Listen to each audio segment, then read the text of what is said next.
Steve Austin's career wasn't just built on beer, stunners, and middle fingers. It was built on lines he refused to let anyone cross. Austin wasn't afraid to clash with promoters, bury bad ideas, or blacklist wrestlers who rubbed him the wrong way.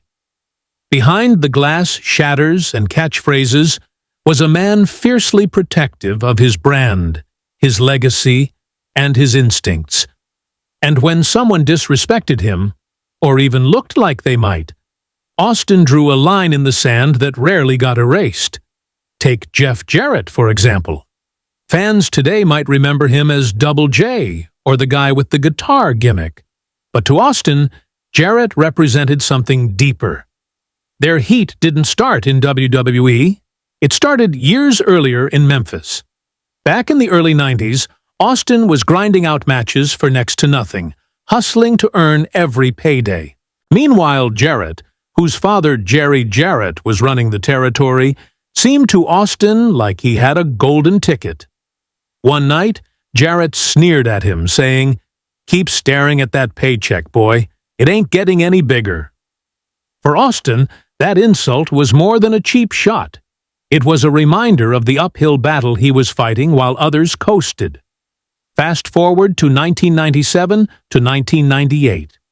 Jarrett returned to WWE, and Creative, led by Vince Russo, tried to pair him with Austin in a feud. But when Jarrett cut a promo mocking the sacred Austin 316 line and calling him a ringmaster has-been, Austin saw red. It wasn't just an angle, it was personal. Backstage, he told Russo to never book him with Jarrett again. To Austin, Jarrett was trying to leech off his momentum and insult his livelihood. Austin blocked every attempt to rekindle the program. Jarrett later admitted that Feud could have changed his career, but Austin never budged. His take was simple. Jarrett wasn't physical enough, wasn't believable enough, and didn't deserve the rub. Austin's grudges weren't always with wrestlers. Sometimes they were with the people in charge. Few stories sum up his bitterness better than the way Eric Bischoff fired him from WCW. In 1995, while Austin was injured with a triceps tear, he received a FedEx package. Inside, his release papers. No call, no meeting. Just a pink slip in a cardboard box. For Austin, who had pitched matches with the likes of Sting and Hulk Hogan only to be told no repeatedly, that firing was the ultimate slap in the face. He didn't just swallow it, he exploded. His ECW promos after the firing weren't just rants. They were therapy. Austin mocked Bischoff, mocked Nitro, and mocked the entire system that had labeled him unmarketable. He called WCW Monday Night NyQuil, tore into the fact that he got fired by mail like he was junk, and poured every ounce of rage into the mic. That raw, sarcastic fury laid the foundation for the stone-cold persona. Years later, Bischoff admitted firing Austin that way was a mistake, but still blamed his attitude problems. Austin never forgot. Even when they later worked together in WWE, he dropped stunners on Bischoff with a grin, knowing the man who fired him had once called him expendable. Then there was Brock Lesnar. In 2002, Vince McMahon and Creative wanted Brock to steamroll the competition on his way to superstardom. The plan? Brock Lesnar beat Stone Cold Steve Austin clean on an episode of Raw. No storyline, no build-up, just a free TV throwaway. For Austin, this was insanity. Brock was 280 pounds of freak athlete, a legit monster. But to give away Austin versus Lesnar with no hype?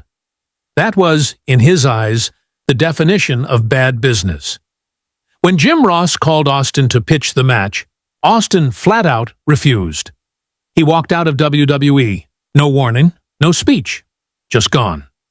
WWE spun it as Austin abandoning the fans. The Rock even cut a promo burying him. Fans were crushed. But for Austin, it wasn't about Lesnar personally. It was about protecting the value of a dream match.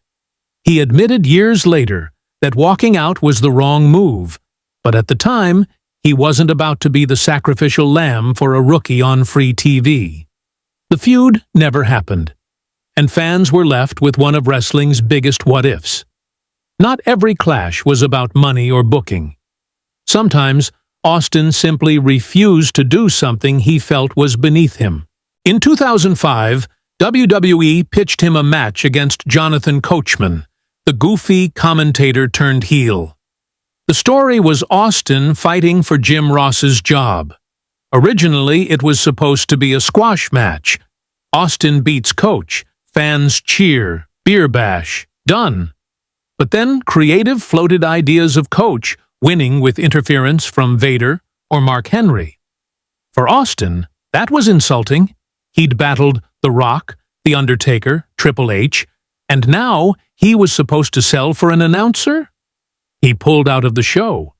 Batista filled in instead. Austin's contract quietly ran out soon after. It wasn't personal against Coach, but it was another example of Austin protecting his aura. Even when paired with legends, Austin's instincts sometimes clashed with booking. At WrestleMania 18, he was matched with Scott Hall. Austin had wanted Hulk Hogan, but Hogan politicked himself into a match with The Rock.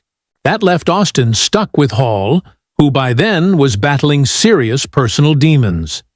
Backstage, Austin doubted Hall could deliver. At one point, the plan was for Hall to beat him. But when Hall showed up looking rough, Austin demanded the finish be changed. The match ended quickly with 2 stunners. Austin skipped Raw the next night, officially citing exhaustion, but insiders knew it was frustration.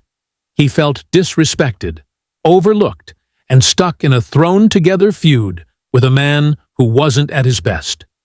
Speaking of Hogan, that dream match, Austin versus Hogan, never happened. Fans speculated for years, but behind the scenes, it came down to ego, timing, and trust. Both men were icons, both stubborn, both protective of their legacies. Neither wanted to lose. Austin wasn't convinced Hogan could keep up physically, especially with his own neck issues. Hogan wasn't about to job clean in a one-and-done. WWE teased it, even filming a backstage segment with the two sharing a beer. But nothing came of it. Austin later said there was no personal animosity, just that it wasn't the right time. Still, the tension was real enough that Austin skipped the 2006 Hall of Fame when Hogan was there. For fans, it's one of the great missed opportunities. The list goes on. Shane Douglas, who has spent decades claiming Austin stole his act from ECW. Austin barely acknowledged him, even giving him props on his podcast. But Douglas never stopped taking shots. Mark Miro, whose feud with Austin died the second Sable, power-bombed him and made him look weak. Teddy Hart, a reckless talent Austin never worked with but surely would have despised for his lack of professionalism. Even Chyna, who was briefly penciled in as a challenger for Austin's WWE Championship in 1999. Austin flatly refused.